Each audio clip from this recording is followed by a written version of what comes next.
Hola.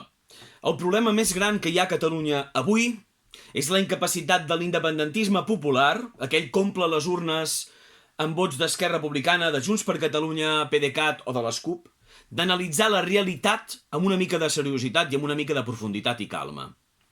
Avui han passat tres coses a Catalunya que formen part d'aquest fil conductor processista que ens porta al caos, ens porta a la reculada i ens porta a l'autonomisme patètic, és a dir, a la submissió a l'estat espanyol. La primera és que el Tsunami Democràtic havia convocat una manifestació, en definitiva un tall de carreteres important amb la frontera amb l'estat francès, és a dir, a la Catalunya Nord, és a dir, a la Catalunya ocupada per l'estat francès, que havia delimitat el temps de l'ocupació en 3 dies, el tall dels 3 dies, havia dit, i que en un dia i mig ha sigut desallotjat, és a dir, ha sigut foragitat per 4 forces policials, Mossos d'Esquadra, Policia Nacional Espanyola, la Guàrdia Civil i la Gendarmeria francesa. És a dir, ja tenim aquí un nou actor policial, una nova força d'ocupació encarregant-se d'estomacar els independentistes catalans, però que a més havien pujat a la frontera amb cap objectiu concret. És a dir, el Tsunami havia dit anem a tallar la frontera. Per què?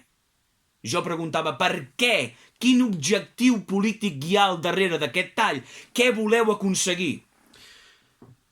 I amb les hores, a mesura que han anat passant les hores, a mesura que he anat veient en Lluís Llach, a mesura que he anat venint diputats de Junts per Catalunya, a mesura que he anat veient el moviment que hi havia en el tall i els recursos també que s'hi esmerçaven, i sobretot els cartells de Sit and Talk, dirigits, suposo, a l'estat espanyol, i es diu també a la comunitat internacional, que és una comunitat internacional que passa absolutament del que facin o deixin de fer els catalans, he entès perfectament quin era el motiu, quin era l'objectiu del tall a la frontera amb l'estat dels francesos. Demanar a l'estat espanyol que se senti i parli. Diàleg amb l'estat dels espanyols. Qui proposa sempre diàleg amb l'estat dels espanyols? El processisme. Qui convoca un tall de 3 dies amb la frontera amb l'estat dels francesos que dinamita al cap d'un dia i mig amb cartells de Sit and Talk? Doncs una eina processista com és aquest Tsunami Democràtic. Teòricament, amb una capacitat de convocatòria enorme, amb 400.000 inscrits a la seva aplicació, que de moment estan a casa esperant, suposo, algun missatge per anar a fer alguna performance en alguna altra carretera o en algun altre lloc, sense cap objectiu, cartellets de Sit and Talk. Bé, el més curiós de tot és que els hi han fet cas. El més curiós és que els hi han fet cas. Els espanyols els hi han fet cas. I s'han reunit entre ells, lògicament els espanyols, Pedro Sánchez PSOE, Pablo Iglesias Unidas Podemos, and Sit and Talk, i s'han assentat i han començat a parlar. I rapidíssimament, miraculosament, han signat un preacord de govern, de coalició, els dos partits losers de l'esquerra espanyola, tan nacionalistes, exactament tan nacionalistes espanyols, encara que sembli que no, tan nacionalistes espanyols com el PP o Vox, que en realitat Vox no és nacionalista espanyol, en realitat és un partit imperialista, i han signat un acord de govern. És a dir, és possible que la performance del Tsunami Democràtic hagi triomfat. Sit and Talk, aquí ho teniu. PSOE, Unidas Podemos, abstenció de Ciudadanos en primera ronda. Si no són prous, tranquils que ja s'abstindrà el PP en segona votació. En aquest escenari, el paper dels partits processistes a Madrid, els quals va omplir de vots afirmatius l'independentisme popular en les eleccions de fa 3 dies, tindrà un paper absolutament irrellevant. Tindrà un paper absolutament d'un espectador mediocre, d'un espectador que intentarà formar part de l'obra de teatre, d'un espectador que estirarà l'escenari per intentar dir una petita línia del seu diàleg o de la seva petita demanda, però que serà expulsat a base de garrotades de l'hemicicle espanyol, perquè tothom l'ignorarà. No s'hi presenta cap partit independentista al Congrés, s'hi presenta partits processistes. I els espanyols, que ens coneixen fantàsticament bé, saben perfectament que els processistes se'ls pot ignorar. Els processistes intentaran votar a favor del PSOE, Unidas Podemos amb abstenció de Ciudadanos, però no els hi deixaran fer.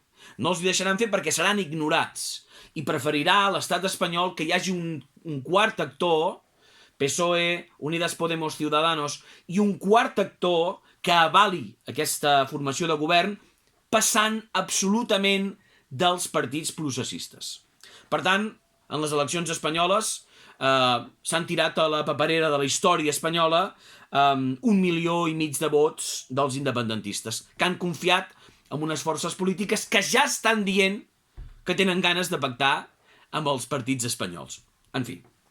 Però és que, a més, avui ha passat una altra cosa extraordinària, meravellosa, que arriba en un moment extraordinari d'exposició de la mediocritat processista a un nivell que jo, la veritat, que estic acostumat a brandar contra la política processista més perversa i més lamentable, he trobat d'una grandiositat llegendària, no? Avui al Parlament de Catalunya s'han aprovat 2 mocions. En el mateix dia, en el mateix ple, pels mateixos partits, en el mateix Parlament, en la mateixa ciutat del mateix país, s'han aprovat 2 resolucions. Atenció, primera, Parlament de Catalunya ha aprovat donar suport al dret de Catalunya a l'autodeterminació. Ok. És la 20ª vegada que el Parlament de Catalunya dona suport a que Catalunya té dret a l'autodeterminació. La 20ª vegada! 20 vegades ja han votat a favor d'això. Recordeu que el 1 d'octubre se'l van passar per l'engonal, però han tornat a votar a favor de que el poble català té dret a l'autodeterminació. No entenen què vol dir l'autodeterminació, però ells hi voten a favor. Bé, però és que, a més, i seguidament, el Parlament de Catalunya ha aprovat no emprendre cap tipus d'acció política unilateral o il·legal sota el marc espanyol.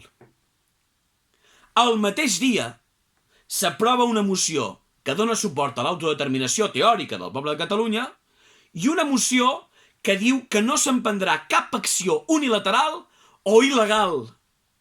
És a dir, això és una dissonància cognitiva d'un nivell tan interplanetari que hauria d'implosionar el Parlament quan es voten aquest tipus de resolucions. Però jo crec que la poca vergonya del processisme i en general de la política catalana els impedeix, diguem-ne, ni tan sols enrojolar-se quan prenen decisions d'aquest estil.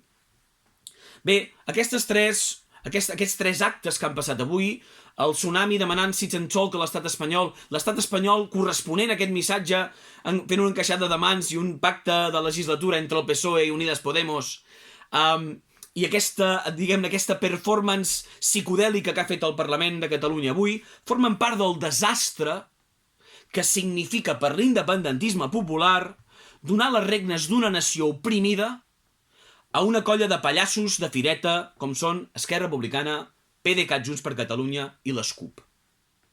La responsabilitat de donar-los la representació política a una colla de passarells com aquests fan que tinguem uns resultats polítics cada vegada més estrambòtics, cada vegada més ridículs.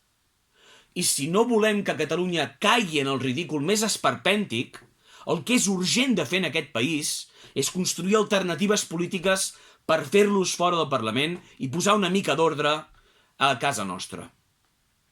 Visca Catalunya lliure.